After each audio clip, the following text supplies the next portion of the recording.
Hey everyone, welcome back. We've been on this awesome journey, exploring how AI, specifically LLMs, are maybe, learning models of how the world actually works, just from being fed tons of data. Yeah, and it's a pretty mind-blowing concept when you really think about it. Right. It's like, could we seriously teach a computer the layout of a whole city just by showing it a bunch of taxi rides? That's the kind of question that we're going to be tackling in this deep dive. Love it.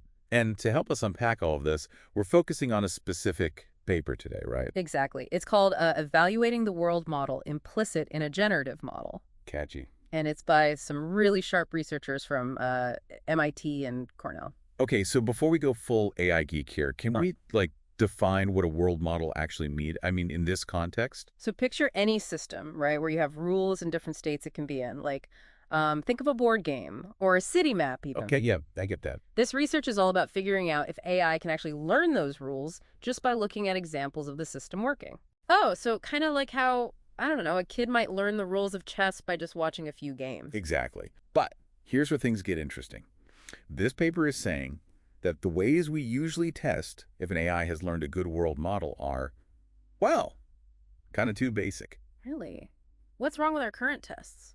A lot of times they just focus on whether the AI can, predict the next move correctly. Like, can it tell you what a legal move in chess would be? Okay, makes sense. But what they found is that an AI can get super good at predicting valid moves without actually, truly understanding the structure of the system.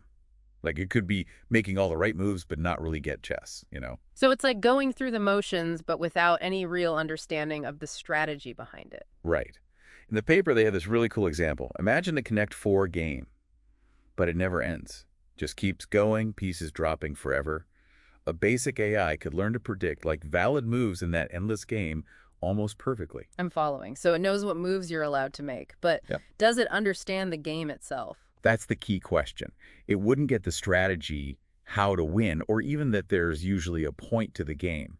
It just knows this very, very surface level set of rules. That's, I gotta say, a little unnerving. If an AI doesn't really get the system, how can we trust it to, make good decisions, especially in something way more complex than Connect 4? It is a valid concern. And the researchers, that's what they're trying to solve. They suggest a new way to evaluate AI. And it uses something called the Myhill-Nerode theorem. Okay, that sounds a little intimidating, gotta be honest. Oh, no, it's a pretty cool idea, actually. Basically, Myhill-Nerode theorem, it helps us create tests that really show if the AI can tell the difference between situations that might look similar, but actually need different actions based on the rules. So we're not just asking what happens next, we're asking it to prove it knows the why behind the what. Exactly. We're pushing for that deeper level of understanding. Okay, I like where this is going. So did the researchers, actually try this new way of testing? They did. And they picked a pretty interesting scenario to test it out in. They trained an AI on taxi rides in New York City. Wait, what? Taxi rides? How does that even... The goal was to see if the AI could learn the actual street map of Manhattan just from those taxi rides. You've got pickup spots, drop-off spots, the routes they took. All that could theoretically be used to, build a map. Yeah, I see that. So did it work? Did the AI learn the map? Well, that's where it gets really interesting. At first it seemed like it aced it. The AI was crazy good at figuring out the shortest routes between different points, just like, GPS. There's a but coming. I can feel it. Oh, yeah, a big one. When they used these, tougher Myhill-Nerode tests, the map the AI made, it was all messed up. Hold on. It was awesome at navigating, but its map was wrong. How is that even possible? That's the whole point. This is what the research is showing us. AI can get really, really good at specific tasks, like finding the shortest route, without actually understanding the system it's working in. It could find routes, but its idea of the city was fundamentally flawed. Impossible streets, flyovers everywhere. Imagine a glitched-out video game version of New York City. So it's finding its way around, but with this, totally wonky map. It's kind of funny, but also kind of scary when you really think about it. It does raise some big questions, right? I mean, we're putting more and more trust in AI for all sorts of things, like navigation, obviously, but also, medical diagnoses, even financial decisions. Exactly, and that's what I keep thinking about. What happens when these systems, they hit something that's totally outside their training data? It's a valid point. What if this AI, the one navigating, it hits a detour? If the map is that messed up, how's it going to handle, a road closure or just a sudden traffic jam? That's precisely the kind of fragility that the researchers, they're trying to highlight.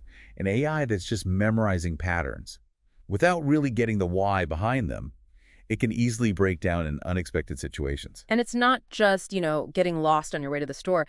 Imagine if it was an AI controlling, like, the power grid or something. Oh, yeah. If its model of that system, if that's wrong, even small mistakes could have huge consequences. Absolutely. I mean, you could have blackouts, surges. Right. The impact, if an AI makes decisions based on a messed up model, it can be pretty big. Okay, so this is serious stuff. This research is basically telling us, like, we can't just assume AI is understanding what it's doing, even if it seems to be doing well, right? Yeah.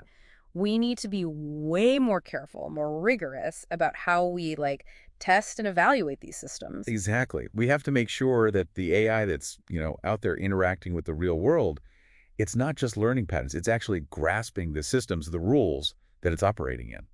It's like the difference between memorizing a recipe versus understanding the chemistry of cooking. Oh, yeah.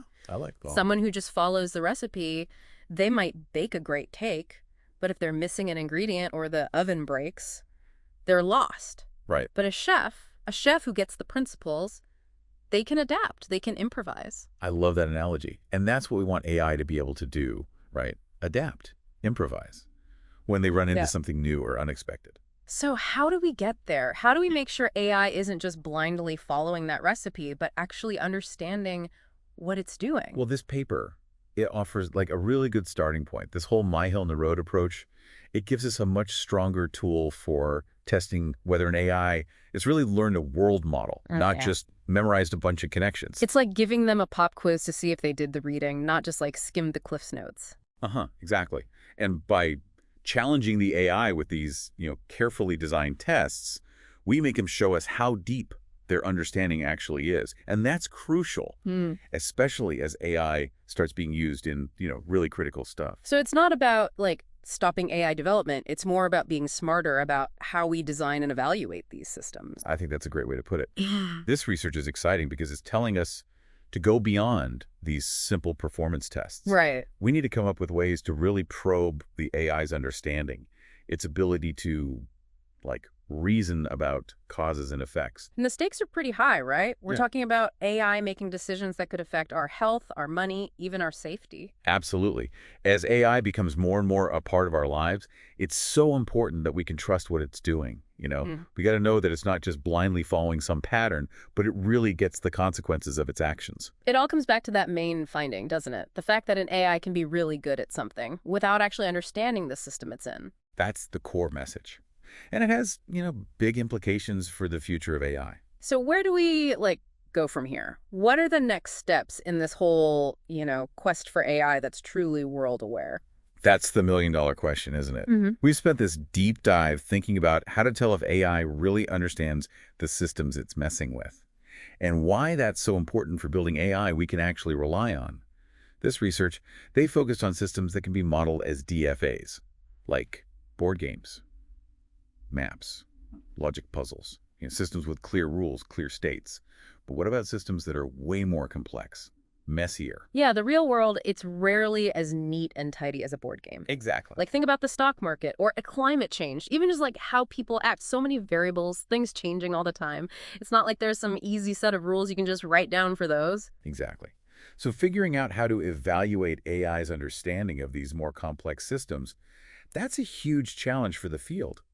It might even need, like, totally new ways of thinking about what world models even are and how to represent them, in a way a computer can use. It's almost like we need a whole different type of AI, one that's not just about, like, crunching numbers, but more about, I don't know, understanding nuance, context. That's a really interesting thought. Imagine AI that can not only predict, but actually explain why things happen the way they do in systems like the climate or the economy. AI that could help us understand those systems better, maybe even help us come up with solutions, or, I don't know, solve some of those big mysteries that have stumped us forever. Okay, now that's a future I can get behind, but how do we even start to build that kind of AI? It seems like we're barely scratching the surface here. We are. But that's why this research is so exciting. It's not just pointing out a problem, it's giving us new tools, new frameworks to try and solve it.